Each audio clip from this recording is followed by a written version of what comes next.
Assalamualaikum warahmatullahi wabarakatuh. Perkenalkan, nama saya Muhammad Rifaldi. Saya dari kelas 10-3. Di sini saya akan menjelaskan tentang sejarah menurut para ahli. Sejarah menurut para ahli. Yang pertama, sejarah menurut Aristoteles. Sejarah adalah salah satu sistem yang meneliti satu kejadian sejak awal dan tersusun dalam bentuk kronologi. Pada masa yang sama, menurut beliau juga sejarah adalah peristiwa-peristiwa masa lalu yang mempunyai catatan rekod-rekod atau bukti-bukti yang konkret. Yang kedua, sejarah menurut Herodotus. Sejarah ialah satu kajian untuk menceritakan suatu perputaran jatuh bangunnya seorang tokoh masyarakat dan peradaban. Yang ketiga, sejarah menurut Kuntowijoyo, yaitu sejarah menyuguhkan fakta secara diakronis, ideografis, unik, dan empiris. Bersifat diakronis karena berhubungan dengan waktu. Yang keempat, sejarah menurut Ibnu Khaldun. Sejarah didefinisikan sebagai catatan tentang masyarakat umum, manusia, atau peradaban manusia yang terjadi pada waktu atau sifat masyarakat itu.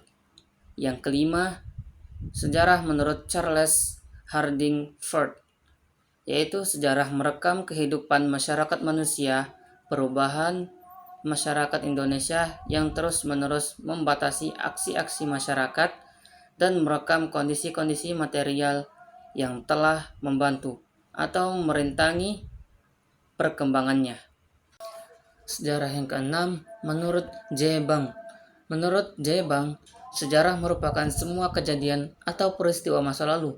Tidak hanya itu, menurutnya sejarah juga merupakan sebuah sarana memahami perilaku masa lalu, masa sekarang, dan masa yang akan datang. Yang ketujuh, menurut Robin Wings. Pengertian sejarah menurut Robin Wings lebih ke arah kemanusiaan.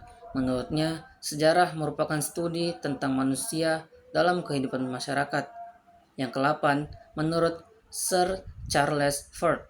Sir Charles Ford berpendapat bahwa sejarah merupakan kehidupan manusia yang mengalami perubahan yang terjadi secara terus-menerus, juga merekam berbagai ide dan kondisi yang telah membantu atau merintangi perkembangannya.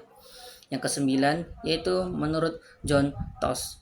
Sejarah menurut John Toss adalah memori kolektif, memori yang menyimpan pengalaman melalui pengembangan suatu rasa identitas sosial manusia dan prospek manusia tersebut pada masa yang akan datang. Yang ke-10, menurut Herodotus. Menurut Herodotus, pengertian sejarah merupakan satu kajian perputaran jatuh bangunnya masyarakat dan peradaban. Kajian yang membahas semua peristiwa yang terjadi dalam masyarakat atau peradaban sejak masa lalu hingga kini. Yang ke-11, sejarah menurut Henry Stell Commegar. Sejarah adalah rekaman keseluruhan masa lalu, kesusastraan, hukum, bangunan, pranata sosial, agama, dan filsafat. Yang ke-12, yaitu sejarah menurut Muhammad Hatta. Sejarah merupakan pemahaman masa lampau yang mengandung berbagai dinamika dan problematika manusia. Yang ke-13, menurut Muhammad Ali, pengertian sejarah yaitu jumlah perubahan, kejadian, atau peristiwa di sekitar kita, cerita perubahan, kejadian, atau peristiwa di sekitar kita, serta ilmu yang menyelidiki perubahan, kejadian, atau peristiwa di sekitar kita. Yang ke-14, yaitu menurut Rocciati Wiryatmaja, yaitu sejarah adalah disiplin ilmu yang menjanjikan etika, moral, kebijaksanaan, nilai-nilai spiritual, dan kultural. Yang ke-15, yaitu Muhammad Yamin. Sejarah merupakan ilmu pengetahuan tentang cerita sebagai hasil penafsiran kejadian manusia di masa lalu. Yang ke-16, sejarah menurut Nugroho Noto Susanto, yaitu sejarah adalah peristiwa manusia sebagai makhluk bermasyarakat yang terjadi di masa lalu. Yang ke-18, yaitu Sartono Kartodirjo, yaitu sejarah menceritakan kejadian dengan membuat kembali peristiwa secara verbal.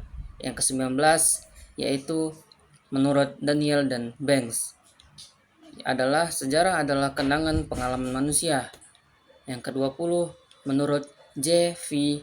Bryce yaitu sejarah merupakan catatan yang telah dipikirkan, dikatakan, dan diperbuat manusia. Yang ke-21 sejarah menurut J.V. Bryce yaitu sejarah merupakan catatan yang telah dipikirkan, dikatakan, dan diperbuat manusia. Yang ke-22 yaitu sejarah menurut W.H. Wells yaitu sejarah menitik beratkan pada pencatatan yang bermakna dan penting yang meliputi tindakan dan pengalaman di masa lalu. Yang ke-23 yaitu menurut Patrick Gardiner yaitu sejarah adalah ilmu yang telah diperbuat manusia. Yang ke-24 sejarah menurut Raslan Abdul Ghani yaitu sejarah merupakan penelitian dan penyelidikan secara sistematis untuk dijadikan sebagai perbendaharaan, pedoman bagi penilaian dan penentuan keadaan sekarang serta arah proses masa depan. Yang ke-25 yaitu sejarah menurut R.G. Collingwood yaitu sejarah merupakan bentuk penyelidikan tentang hal-hal yang dilakukan manusia di masa lalu.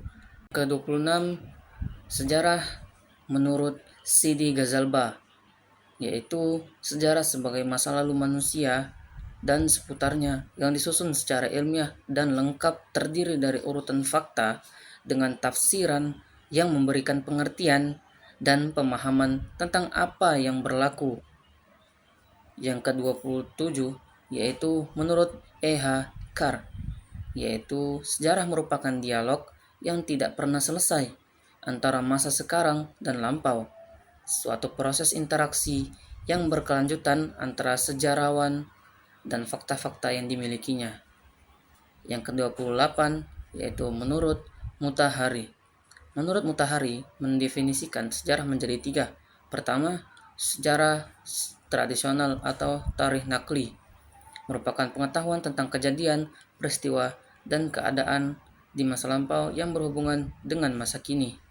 Yang kedua, sejarah secara ilmiah atau tarikh ilmi adalah pengetahuan tentang hukum yang menguasai kehidupan masa lalu melalui pendekatan dan analisis atas peristiwa di masa lampau. Dan yang ketiga, sejarah filsafat atau tarikh falsafi merupakan pengetahuan tentang perubahan secara bertahap. Sekian, wassalamualaikum warahmatullahi wabarakatuh.